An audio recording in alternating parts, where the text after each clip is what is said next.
Chapter 12. What is a miracle?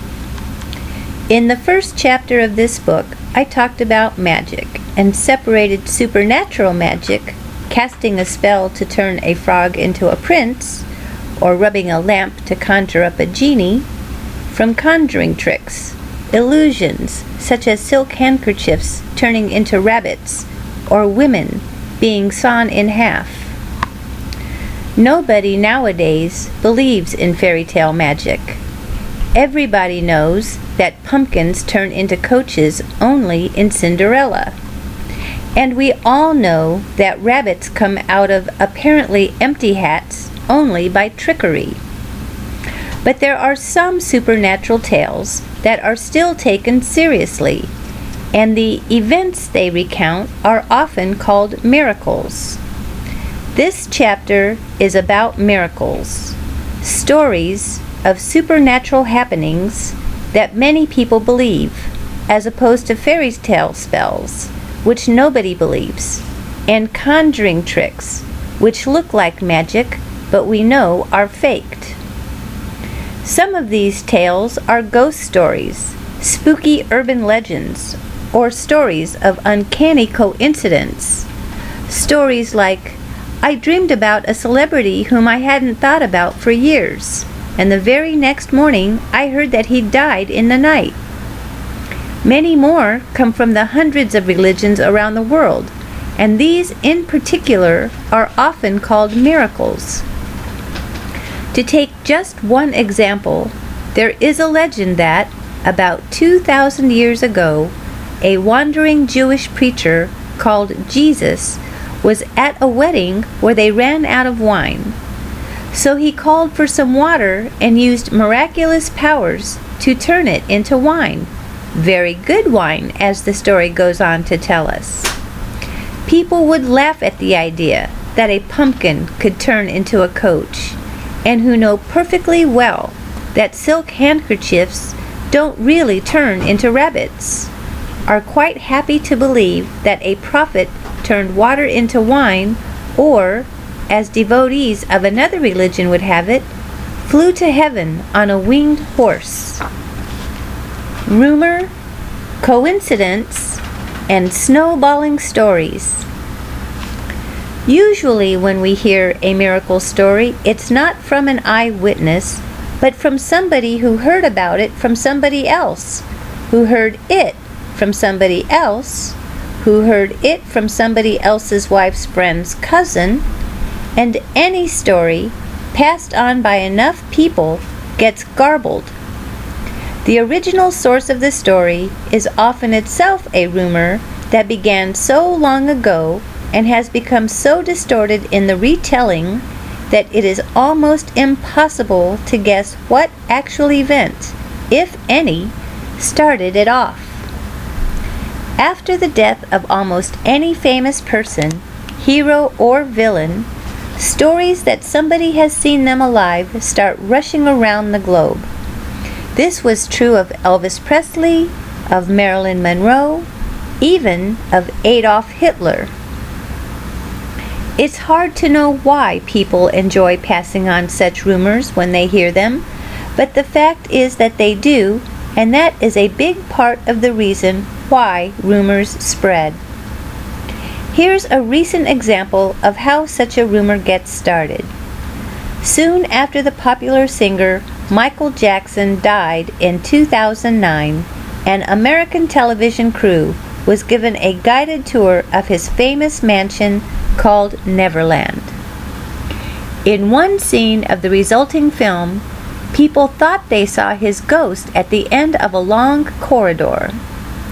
I've looked at a recording and it is very unconvincing. However, it was enough to start wild rumors flying around. Michael Jackson's ghost is at large. Copycat sightings soon emerged. For example, on the opposite page is a photograph that a man took of the polished surface of his car. To you and me, especially when we compare the face with the other clouds on either side, what we are looking at is obviously the reflection of a cloud.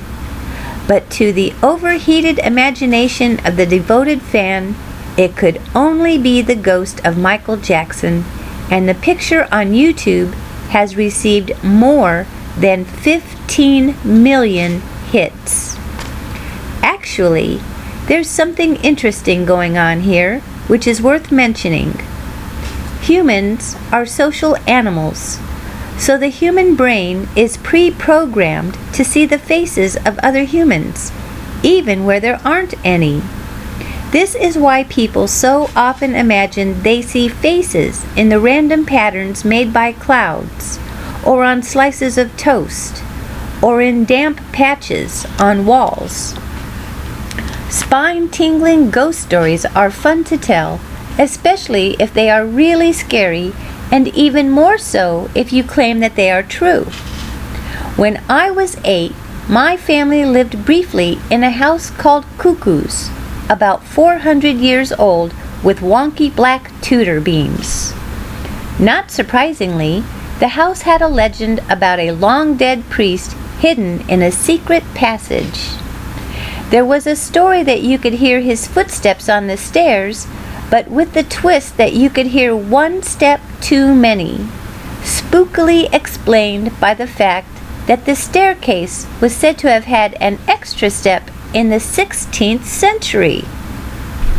I remember the pleasure I took in passing the story on to my school friends.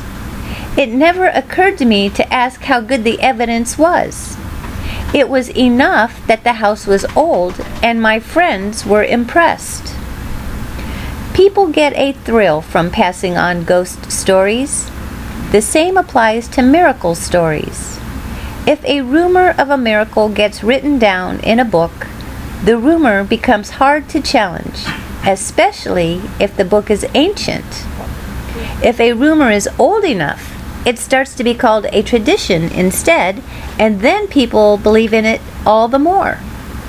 This is rather odd, because you might think they would realize that older rumors have had more time to get distorted than younger rumors that are close in time to the alleged events themselves. Elvis Presley and Michael Jackson lived too recently for traditions to have grown up, so not many people believe stories like Elvis seen on Mars. But maybe in 2,000 years' time. What about those strange stories people tell of having a dream about somebody they haven't seen or thought of for years, then waking up to find a letter from that person waiting on the doormat? Or waking up to hear or read that the person died in the night?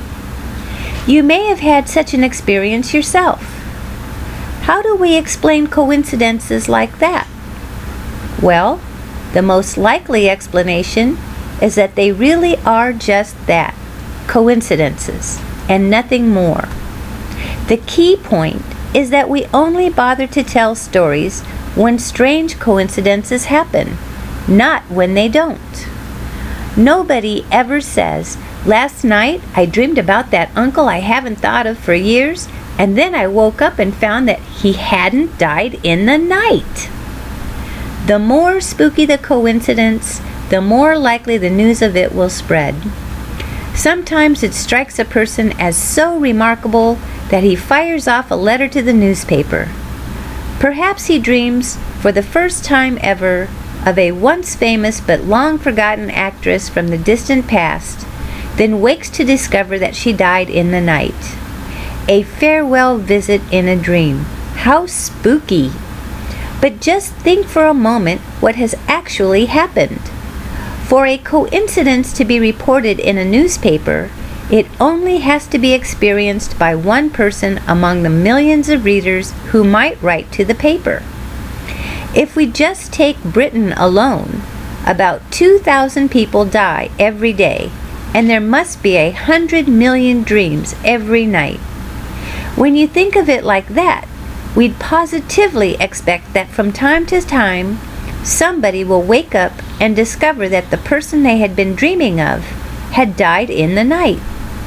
They are the only ones who would send their stories to the papers.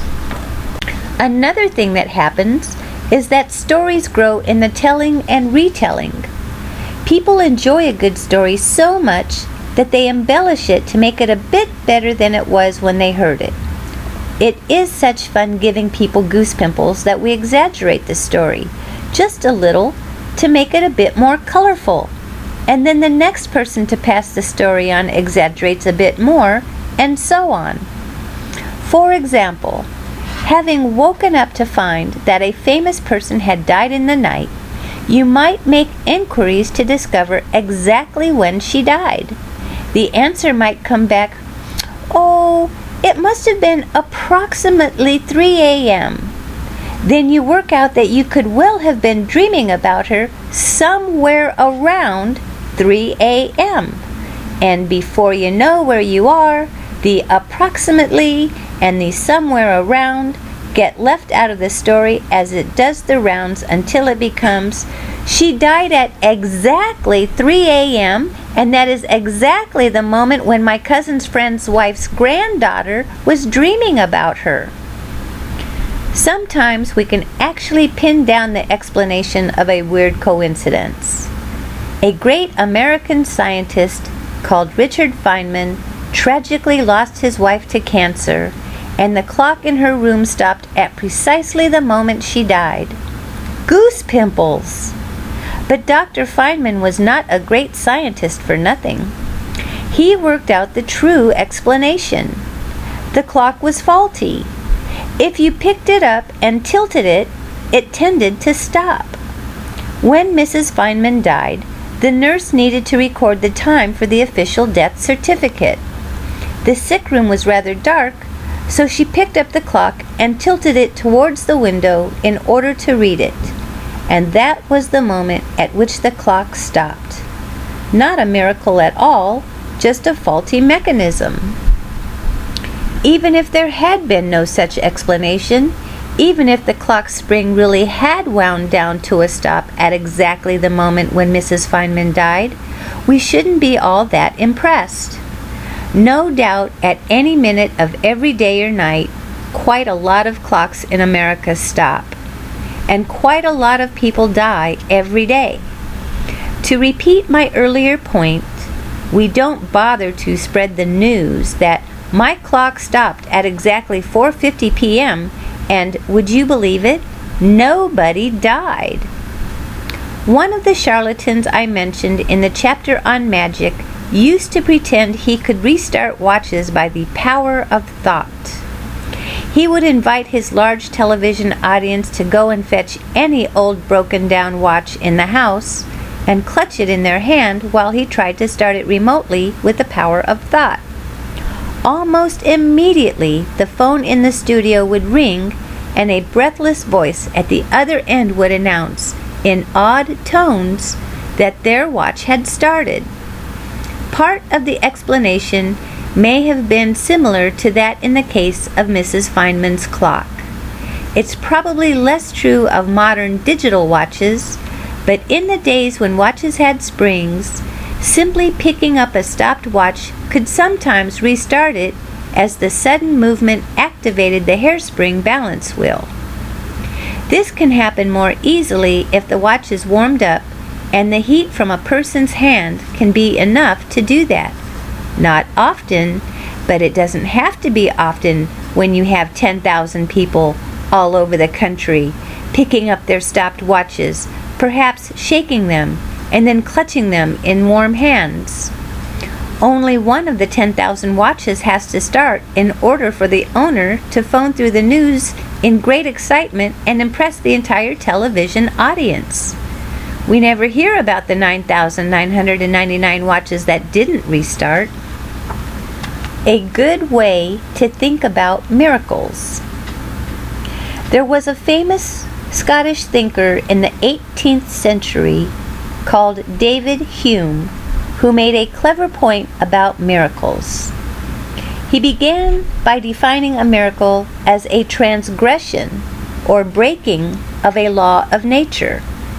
Walking on water, or turning water into wine, or stopping or starting a clock by the power of thought alone, or turning a frog into a prince would be good examples of breaking a law of nature.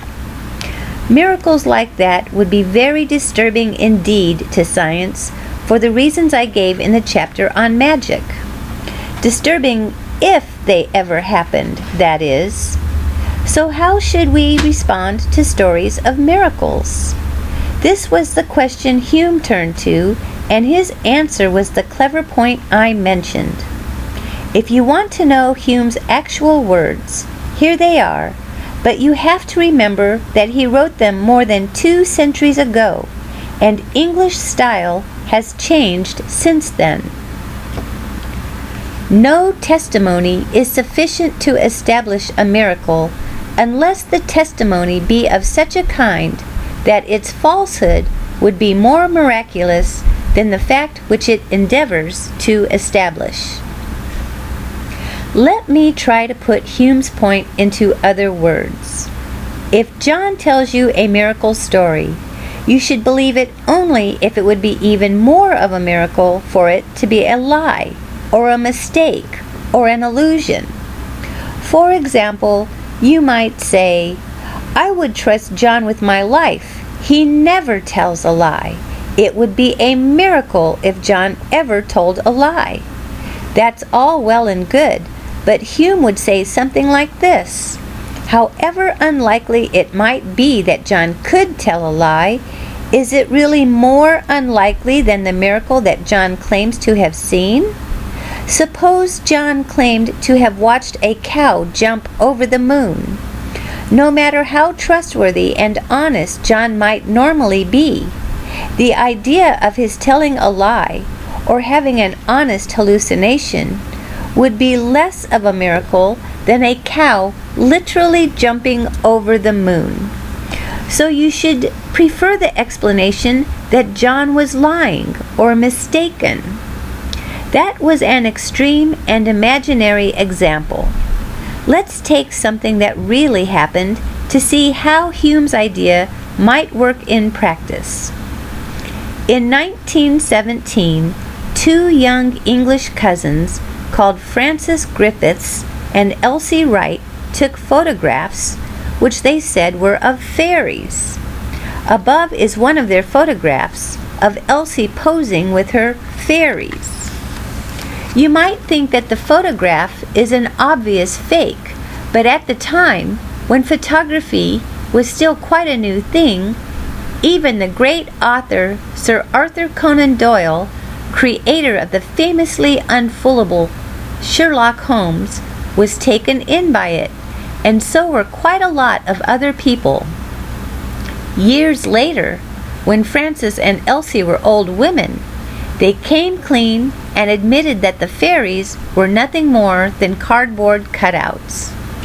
But let's think like Hume and work out why Conan Doyle and the others should have known better than to fall for the trick. Which of the following 2 possibilities do you think would be the more miraculous if it were true? 1. There really were fairies, tiny people with wings, flitting about among the flowers. 2. Elsie and Frances were making it up and faking the photographs. It's really no contest, is it? Children play make-believe all the time, and it is so easy to do. Even if it were hard to do, even if you felt that you knew Elsie and Frances very well, and they were always completely truthful girls who would never dream of playing a trick, even if the girls had been given a truth drug and had sailed through a lie detector test with flying colors.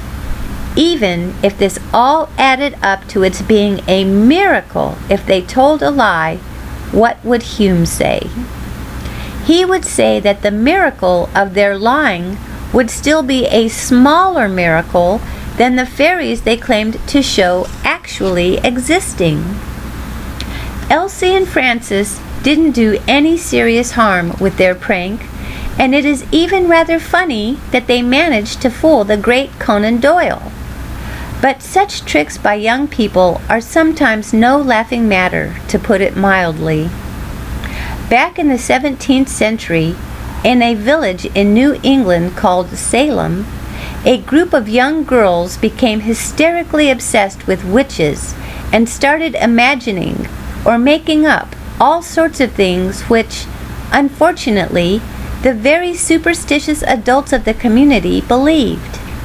Numerous older women, and some men too, were accused of being witches in league with the devil and of casting spells on the girls, who said they had seen them flying through the air or doing other strange things that witches were popularly believed to do. The consequences were extremely serious. The girls' testimony sent nearly 20 people to the gallows.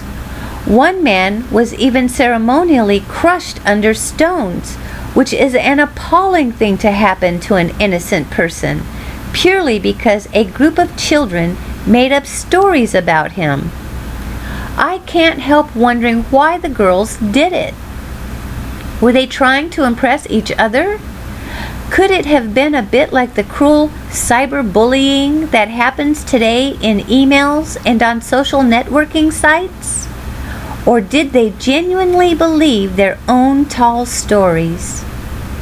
Let's come back to miracle stories in general and how they get started. Perhaps the most famous instance of young girls saying weird things and being believed is the so-called miracle of Fatima. In 1917, at Fatima in Portugal, a 10-year-old shepherd girl called Lucia, accompanied by her two young cousins, Francisco and Jacinta, claimed to have seen a vision up on a hill. The children said the hill had been visited by a woman called the Virgin Mary, who, though long dead, had become a kind of goddess of the local religion. According to Lucia, the ghostly Mary spoke to her and told her and the other children that she would keep returning on the 13th of each month until October 13th, when she would perform a miracle to prove she was who she said she was. Rumors of the expected miracle spread around Portugal, and on the appointed day, a huge crowd of more than 70,000 is said to have gathered at the spot. The miracle, when it came, involved the sun. Accounts of exactly what the sun is supposed to have done vary. To some witnesses, it seemed to dance. To others, it whirled round and round like a Catherine wheel. The most dramatic claim was that the sun seemed to tear itself from the heavens and come crashing down upon the horrified multitude. Just when it seemed that the ball of fire would fall upon and destroy them, the miracle ceased, and the sun resumed its normal place in the sky, shining forth as peacefully as ever. Now, what do you think really happened? Was there really a miracle at Fatima? Did the ghostly Mary really appear? Conveniently, she was invisible to everybody except the three children, so we don't have to take that part of the story very seriously. But the miracle of the moving sun is supposed to have been seen by 70,000 people. So what are we to make of that?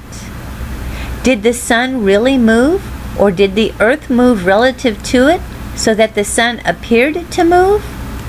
Let's think like Hume. Here are three possibilities to consider. 1. The sun really did move about the sky and come crushing down towards the horrified crowd before resuming its former position, or the earth changed its rotation pattern in such a way that it looked as though the sun had moved. 2. Neither the sun nor the earth really moved, and 70,000 people simultaneously experienced a hallucination. 3. Nothing happened at all, and the whole incident was misreported, exaggerated, or simply made up. Which of these possibilities do you think is the most plausible? All three of them seem pretty unlikely. But surely possibility 3 is the least far-fetched, the least deserving of the title of miracle. To accept possibility 3, we only have to believe that somebody told a lie in reporting that 70,000 people saw the sun move, and the lie got repeated and spread around just like any of the popular urban legends that whiz around the internet nowadays. Possibility 2 is less likely. It requires us to believe that 70,000 people simultaneously experienced a hallucination involving the sun. Rather far-fetched. But however unlikely, almost miraculous, possibility 2 may seem, even that would be far less of a miracle than possibility 1. The sun is visible all over the daylight half of the world, not just in one Portuguese town. If it really had moved, millions of people all over the hemisphere, not just those in Fatima, would have been terrified out of their wits. Actually, the case against possibility 1 is even stronger than that. If the sun really had moved at the speed reported, crashing down towards the crowd, or if something had happened to change the Earth's spinning sufficiently to make it look as though the sun had moved at that colossal speed, it would have been the catastrophic end of all of us. Either the Earth would have been kicked out of its orbit and now be a lifeless, cold rock hurtling through the dark void, or we'd have careened into the sun and been fried. Remember from chapter 5 that the Earth is spinning at a rate of many hundreds of miles per hour, 1,000 miles per hour if measured at the equator. Yet the apparent motion of the sun is still too slow for us to see it, because it is so far away. If sun and earth suddenly moved relative to one another fast enough for a crowd to see the sun crashing down towards them, the real movement would have to be thousands of times faster than usual, and it literally would be the end of the world. It was said that Lucia told her audience to stare at the sun. This is an extremely stupid thing to do, by the way, because it could permanently damage your eyes. It also could induce a hallucination that the sun was wobbling in the sky. Even if only one person hallucinated or lied about seeing the sun move and told somebody else, who told somebody else, who told lots of other people, each of whom told lots of other people, that would be enough to start a popular rumor. Eventually, one of those people who heard the rumor would be likely to write it down. But whether or not that's actually what happened is not what matters for Hume. What matters is that, however implausible it might or might not be for 70,000 witnesses to be wrong, it is still far less implausible than for the sun to have moved in the way described. Hume didn't come right out and say miracles are impossible. Instead, he asked us to think of a miracle as an improbable event, an event whose improbability we might estimate. The estimate doesn't have to be exact. It's enough that the improbability of a suggested miracle can be roughly placed on some sort of scale, and then compared with an alternative, such as a hallucination or a lie. Let's go back to that game of cards I talked about in the first chapter. You remember we imagined that 4 players were each dealt a perfect hand. Pure clubs, pure hearts, pure spades, pure diamonds. If this actually happened, what should we think about it? Again, we can write down 3 possibilities. 1. There has been a supernatural miracle perpetrated by some wizard or witch or warlock or god with special powers who violated the laws of science in such a way as to change all the little hearts and clubs and diamonds and spades on the cards so that they were perfectly positioned for the deal. 2. It is a remarkable coincidence. The shuffling just happened to produce this particular perfect deal. 3. Somebody has performed a clever conjuring trick, perhaps substituting a previously doctored pack of cards which he had concealed up his sleeve for the pack we all saw being shuffled out in the open. Now, what do you think, bearing in mind Hume's advice? Each of the 3 possibilities may seem a bit hard to believe, but possibility 3 is by far the easiest to believe. Possibility 2 could happen, but we have calculated how unlikely it is, and it is very unlikely indeed. 536 octillion, 447 septillion, 737 sextillion, 765 quintillion, 488 quadrillion, 792 trillion, 839 billion, 237,440,000 to 1. We can't calculate the odds against possibility 1 as precisely as that, but just think about it. Some power or force, which has never been properly demonstrated and which nobody understands, manipulated red and black printing ink on dozens of cards simultaneously. You might be reluctant to use a strong word like impossible, but Hume isn't asking you to do that. All he's asking you to do is compare it to the alternatives, which in this case consists of a conjuring trick and a gigantic stroke of luck. Haven't we all seen conjuring tricks, often involving cards, by the way, which are at least as mind-boggling as this? Obviously, the most likely explanation for the perfect deal is not pure luck, still less some miraculous interference with the laws of the universe, but a trick by a conjurer or a dishonest card sharp. Let's look at another famous miracle story, the one I mentioned earlier about the Jewish preacher called Jesus turning water into wine. Once again, we can list 3 main kinds of possible explanation. 1. It really happened. Water really did turn into wine. 2. It was a clever conjuring trick. 3. Nothing of the kind happened at all.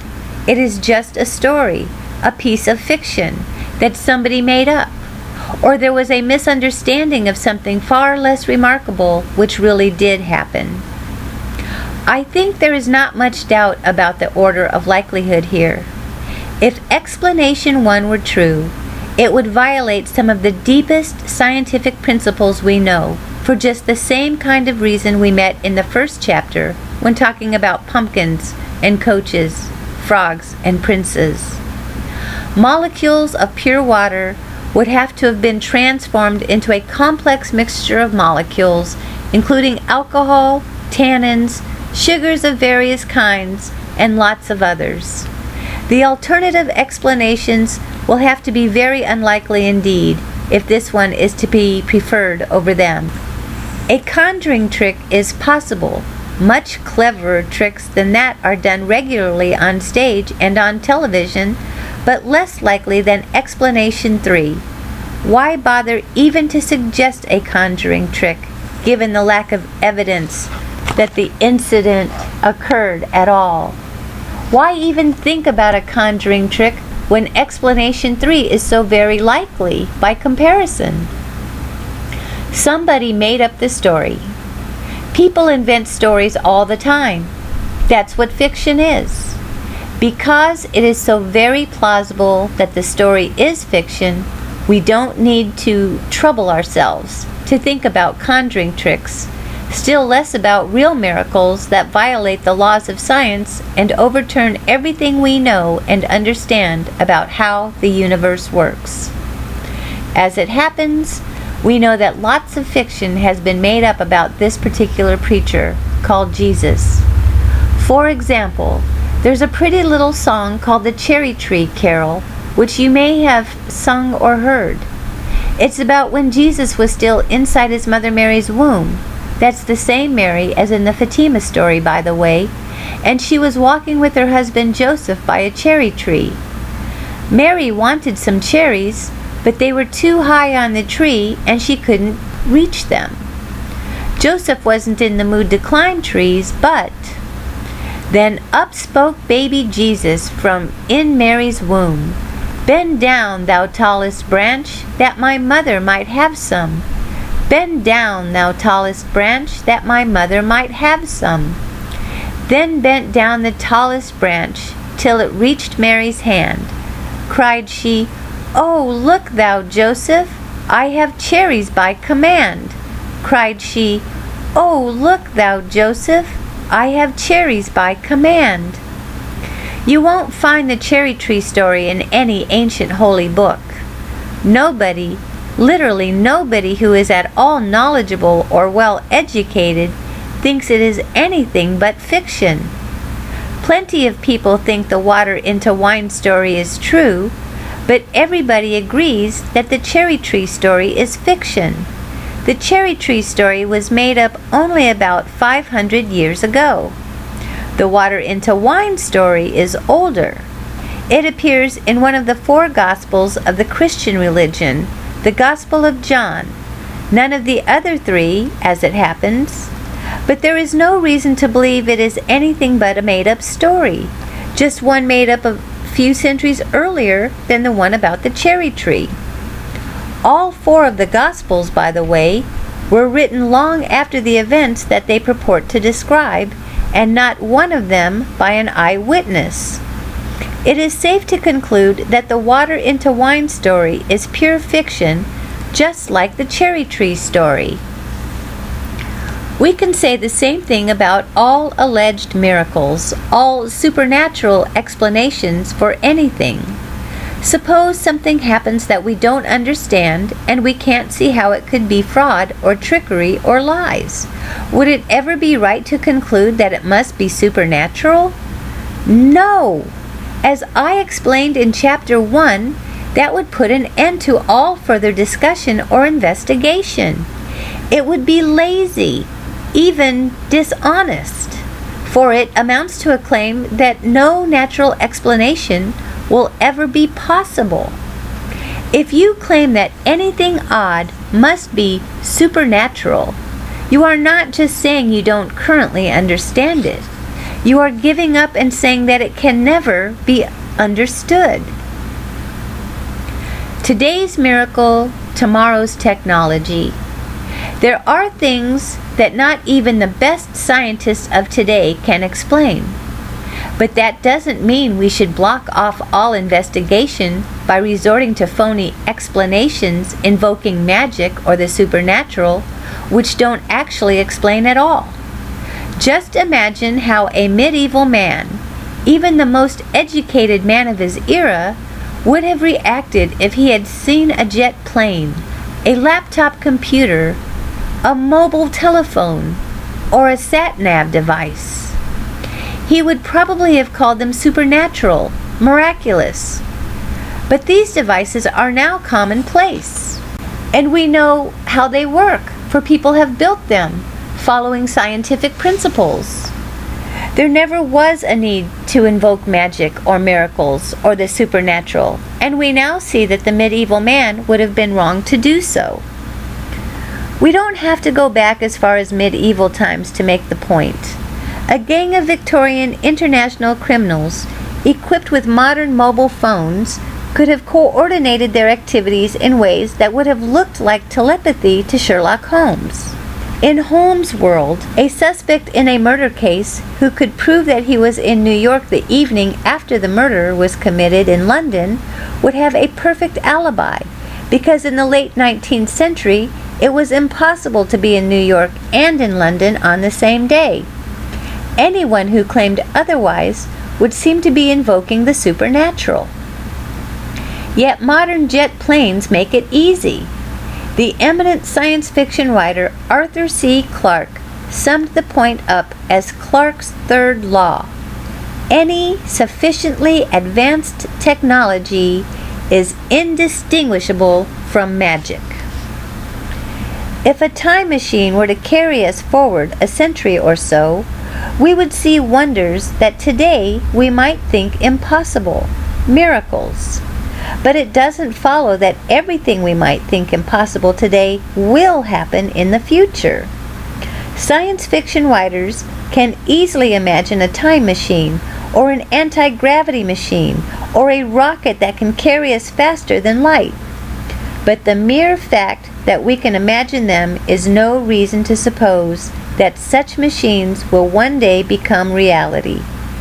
Some of the things we can imagine today may become real. Most will not. The more you think about it, the more you realize that the very idea of a supernatural miracle is nonsense. If something happens that appears to be inexplicable by science, you can safely conclude one of two things. Either it didn't really happen, the observer was mistaken, or was lying, or was tricked, or we have exposed a shortcoming in present-day science. If present-day science encounters an observation or an experimental result that it cannot explain, then we should not rest until we have improved our science so that it can provide an explanation. If it requires a radically new kind of science, a revolutionary science so strange that old scientists scarcely recognize it as science at all, that's fine too. It's happened before. But don't ever be lazy enough, defeatist enough, to say it must be supernatural, or it must be a miracle. Say instead that it's a puzzle, it's strange, it's a challenge that we should rise to. Whether we rise to the challenge by questioning the truth of the observation or by expanding our science in new and exciting directions, the proper and brave response to any such challenge is to tackle it head on. And until we have found a proper answer to the mystery, it's perfectly okay simply to say, this is something we don't yet understand, but we're working on it. Indeed, it is the only honest thing to do. Miracles, magic, and myths, they can be fun, and we have had fun with them throughout this book. Everybody likes a good story, and I hope you enjoyed the myths with which I began most of my chapters. But even more, I hope that in every chapter you enjoyed the science that came after the myths. I hope you agree that the truth has a magic of its own.